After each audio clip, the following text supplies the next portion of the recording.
Good morning, BookTube, YouTube. This is Johnny. Make a video. Here I am again doing a repeat. So I hope you're having a good morning. It is here in Holland, Michigan. It is September the 12th. 2023 is 9:13 in the morning. It is 71 degrees inside the hermit cell. Outside it's sunny, but it's cold.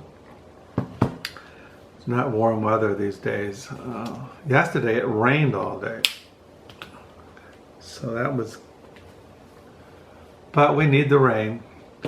So as my habit is, my daily routine, as I'm on page 798 in my 2023 paper diary.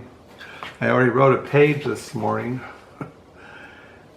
Yeah, I was thinking the other day about how I got into writing my diary. Well, I remember when I was in high school, about 1968, 69, I graduated in 1970. One thing I've mentioned in past videos about when I went to high school, that I don't know how I got through high school, because I didn't really take any major things like math or chemistry or English or anything. One thing I didn't tell you, that I refused to have my yearbook picture taken and I refused to go through the graduation ceremony. I refused to get my high school diploma. You go up on stage and they give you your high school diploma. I refused to do that. Now, I did go to the ceremony because my girlfriend was graduating from high school and I went to see her graduate. So I saw the ceremony, but I was out. I think I was sitting with my foster brother, also was graduating from high school. So probably I was sitting with my foster parents, something like that.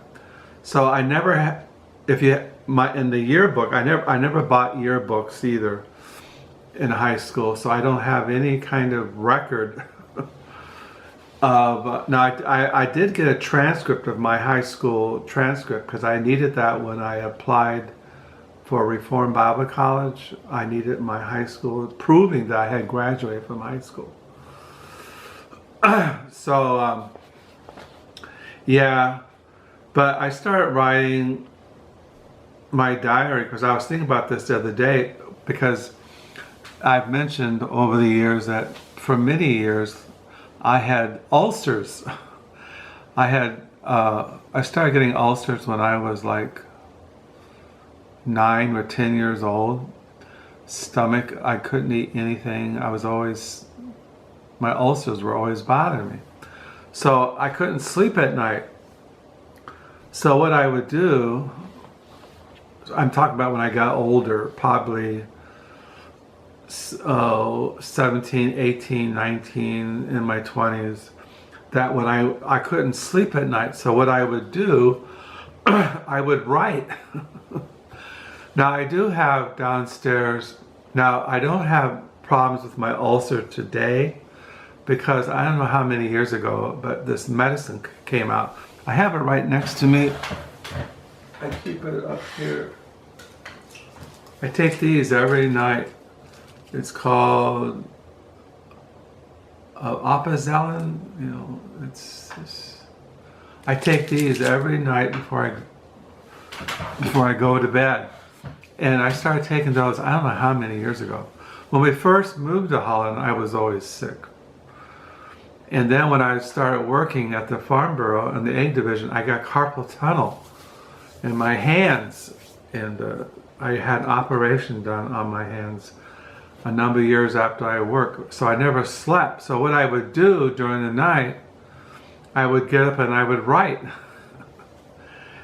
I couldn't read, so I would write. And also, there were times in my life when I was just unemployed, or I would get stoned, and I would go off and I would just write whatever's on my head. And so the point of the whole ramble is that I got into this habit. It's almost, to me, writing is like breathing. I have to write. It's like an obsession with me. And I never really wanted to be a professional writer.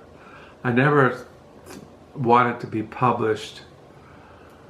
I played with the idea, but I looked into being a writer, and I've read countless biographies on writers and poets and journalists, and I've read diaries, and I realized many years ago that I'm a Christian, so that would obviously affect how I would write, because I couldn't write anything that would be ungodly, or would be unbiblical, or be whatever. Now, I'm sure that there are Christian writers who can write in a way that's not ungodly. But also, I just realized many years ago, I just like to write. I like to sit, I get up in the morning, and the first thing I do is I write. I write all day long. I keep this here before me. I write in the mornings, I write in the mid-mornings, late mornings, afternoons, mid-afternoons. I'm always writing, because what else am I going to do? Well, when I was working, I would take my board with me, and I'd write during lunch break. And when I got home from work, I would write. And before I went to bed, I would write. And on my days off, I would write in my diary. And as I've mentioned, I keep an online diary, Crooked Fingers and Live Journal, since March of 2001. I also write in Diaryland and in WordPress and another place I write. But I paste what I write in Live Journal and Crooked Fingers in these 3 other online diaries. I just do it. Some people, they have obsessions, and maybe they're into every chance they get, they can go fishing, or every chance they get, they go hunting, or every chance they get, they play darts, or they bowl. But I like to write, and it's a way how I can occupy my days, because I'm not really into anything. I don't travel. I don't have a circle of friends. I don't have any hobbies.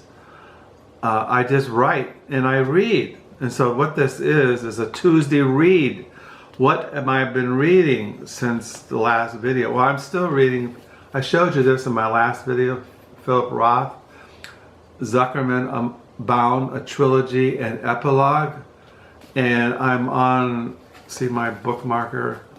I'm right there. I'm on page 301, and I'm on the 3rd novel, The Anatomy Lesson.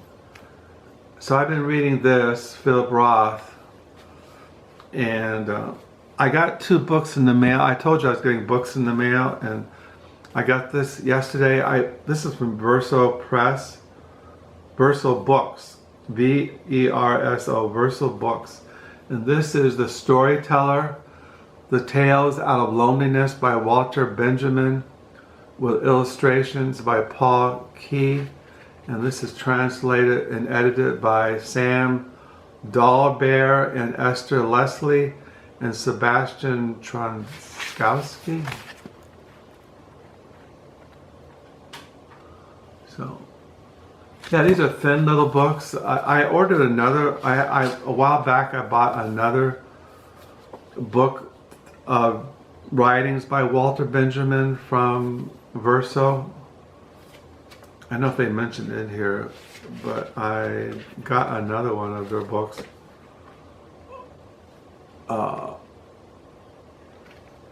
But anyway, I got this in the mail, and then I got this in the mail. This is called Civil Disobediences, Poetics and Politics in Action, edited by Waldman and Lisa Birman. And these, it says here, what this is like an anthology of writings by poets on poetics and politics, how they, it quotes here in the back of this book by Howard Zinn, quote, "This is a book one can feast on, exciting collection of poetry, ponderings, interviews, reminiscences by a brilliant assemblage including Allen Ginsberg, Michael, I can't pronounce his name, and Leo Jones, the extraordinary piece by Sandra Sanchez and Ed Sanders, a tribute to Sapio, are alone worth the price of admission." Anyway, so I got this. This is Coffee House Press. So I got those in the mail yesterday, and I was reading this last night when we were watching professional football. My wife and I were watching it on mute. My wife reads, and I was reading this. I read the first one last night, which was what was it called? Let me see what it's called.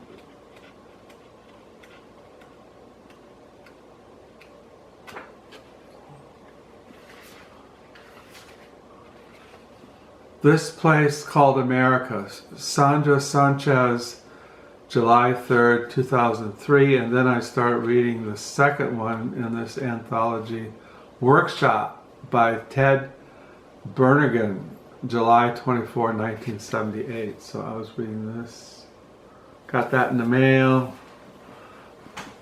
and I'm still reading Cosmic Scholar, filmmaker, folklorist, mystic who transformed an American art. Excuse me. The Life and Times of Harry Smith by John Szwed. I've read about 255 pages, my bookmarker. So I've been reading this, and I'm still reading Losing Nelson by Barry Unsworth. So these are the kind of things I'm reading. Now, as I've mentioned in my videos lately, I don't feel, I'm kind of out of it. But these are things I read in the afternoons. What I've been reading in the mornings. Yesterday I read in the mornings Happiness of Enjoying and Making a True and Speedy Use of Christ by Alexander Grosse. This is a Puritan reprint. Grosse, I don't know what years he lived in, but this is a Puritan reprint.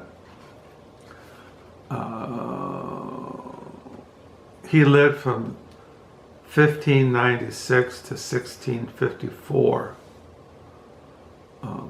First published in 1640. So I've been reading that. And I've been reading, I plan to read today, Life in the Sun, Exploring Participation and Union with Christ in John's Gospel and Letters by Clive Bowsher. And I've been reading The Love of Christ by Richard Sibbes, another Puritan reprint. Well, Puritan, he lived from 1577, he died in 1635. The Love of Christ, Expository Sermons on Verses from the Song of Solomon, chapters 4 through 6 by Richard Sibbes. And I'm reading The Wells of Salvation by William Spurstowe, another Puritan reprint. He lived from 1505 and he died in 1666. He was a British Puritan. This is a Puritan reprint by Soli Gloria Publications.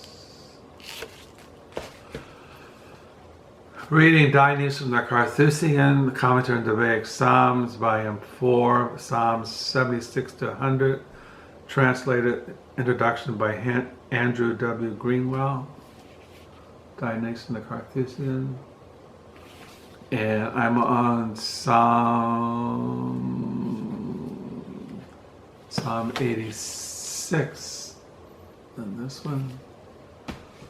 And I'm still reading Theoretical, Practical Theology, Redemption in Christ, Volume 4 by Petrus van Mastricht, who lived from 1630 to 1706. This is translated by Todd M. Reisner and edited by Joel R. Beakey. So these are kind of things that I read or I try to read. Now some mornings lately I get up and my wife always reads an Old Testament psalm these days, and we read Valley of Vision and we pray. And but if I'm going to read something in the morning, I will read Van Mastricht, and I'm on The Resurrection of the Mediator. I'm on page 521 in this book. And then I read the Psalms, commentary by Denis and the Carthusian. And then I read The Wells of Salvation Opened by William Sparrow, and A True and Speedy Use of Christ. Yeah, I quoted this in my online diary yesterday from this Puritan reprint. The happiness of enjoying and making a true and speedy use of Christ. When you read this is kind of searching in a way. He says, this is what I quoted in my online diary in Crooked Fingers from this book, page 66. Toward the end that we may all come to Christ, and for the better disposing and fitting our hearts thus to come to Christ, we must first be sensible of our emptiness without Christ. We must feel our souls as empty stomach where there is no meat, as an empty lamp where there is no light, and as an empty or withered arm where there is no strength. The people in the phantom, being sensible of the emptiness and lack of corn at home, came to Joseph, with whom was all the fullness of Egypt. He alone truly prizes Christ's fullness who feels his own emptiness. The sons of Jacob went not out of their own country down to Egypt for bread until they found the lack thereof at home. Man never goes out of himself to Christ till he knows the vanity and emptiness of his own heart. See, that's why when you read this in the mornings, this is something you can meditate upon. It says here, man never goes out of himself to Christ till he knows the vanity and emptiness of his own heart. He who knows this will hasten his soul to Christ, as Jacob hastened his sons to Egypt. He says again, we must feel our souls as empty stomach where there is no meat, as an empty lamp where there is no light, as an empty or withered arm where there is no strength. We must first be sensible of our emptiness without Christ. He alone prizes Christ's fullness who feels his own emptiness. And that's one thing that took me many, many years. I mean, I knew that intellectually, but it wasn't only until a couple of years ago when I had that kind of experience where I came to the end of the rope. I knew that I was empty, but I really experienced my emptiness and my absolute need for Christ. And because maybe for many years I was just going on, sometimes you can just go along in the Christian life, the spiritual life, and you're just going along, and I forget what the word is. You're just going on day after day after day, and you're not really getting anywhere.